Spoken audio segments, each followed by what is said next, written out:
సమ్మక్క సారక్క కథ తెలంగాణలోని ములుగు జిల్లాలోని మేడారం గ్రామంలో జరిగే మహాజాతరకు మూలం. ఇది 13వ శతాబ్దంలో జరిగిన ఒక చారిత్రక ఘటనపై ఆధారపడి ఉంది. కాకతీయుల పాలనా కాలంలో కరువు కాటకాలతో అల్లాడుతున్న గిరిజనులపై పన్నులు విధించారు. గిరిజనులు దానిని వ్యతిరేకించి పోరాడారు. ఈ పోరాటంలో సమ్మక్క, సారమ్మ తల్లి కూతుళ్లు వీరోచితంగా పోరాడి వన దేవతలుగా మారారు. పూర్వం కాకతీయ రాజు ప్రతాపరుద్రుడు పాలనలో మేడరాజు అనే గిరిజన దొర వేటకు వెళ్ళినప్పుడు అడవిలో పుల మధ్య ఒక పసిపాపను చూశాడు.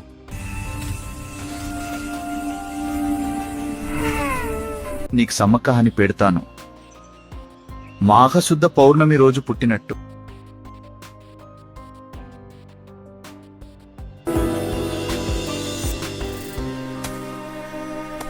సమ్మక్క పెరిగి పెద్దదై పగిడిద్దరాజును వివాహమాడింది. వారికి సారలమ్మ, నాగులమ్మ, జంపన్న అనే ముగ్గురు పిల్లలు పుట్టారు. The treasury is depleted, my king. Taxes must be raised. We need your decision, your majesty. Yes, so it shall be. ఆ కాలంలో కరువు వచ్చింది. కాని కాకతీయ రాజు ప్రతాపరుద్రుడు గిరిజనులపై పన్నులు విధించాడు. గిరిజను పన్ను చెల్లించలేకపోయాడు. Please, sir.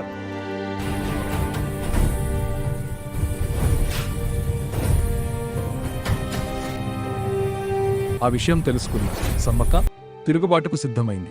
గిరిజనుతో తన పిల్లలతో కలిసి కాకతీయుల సైన్యాన్ని ఎదుర్కోవడానికి సన్నాహం చేసుకుంది. No mercy.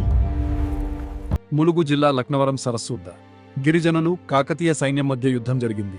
ఈ యుద్ధంలో సమ్మక్క, పగిడిద్దరాజు, సారలమ్మ, నాగులమ్మ, జంపన్న, గోవిందరాజు ఆయుధాలతో వీరోచితంగా పోరాడారు.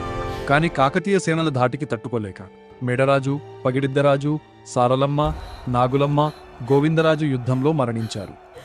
జంపన్న పరాజయాన్ని తట్టుకోలేక ఓడిపోయాం, కానీ మా ధైర్యం మిగిలింది. సంపెంగ వాగులోకి దూకి ఆత్మహత్య చేసుకున్నారు.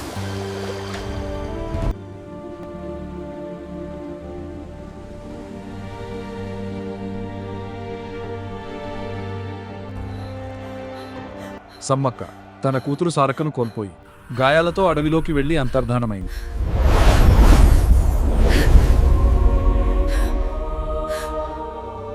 ఆమె చిలుకల గుట్టలో కుంకుమ భరిణె రూపంలో మారిందని నమ్మకం. ఈ ఘటన తర్వాత గిరిజనులు సమ్మక్క సారక్కలను వనదేవతలుగా కొలవడం మొదలుపెట్టారు. ప్రతి 2 ఏళ్లకు ఒకసారి మేడారం జాతర జరుపుకుంటారు. ఇది భారతదేశంలో కుంభమేళా తర్వాత అతిపెద్ద పండుగ. లక్షలాది భక్తులు తరలివచ్చి మొక్కులు చెల్లిస్తారు. ఈ కథ గిరిజనుల ధైర్యం, అన్యాయానికి వ్యతిరేకంగా పోరాటానికి చిహ్నం.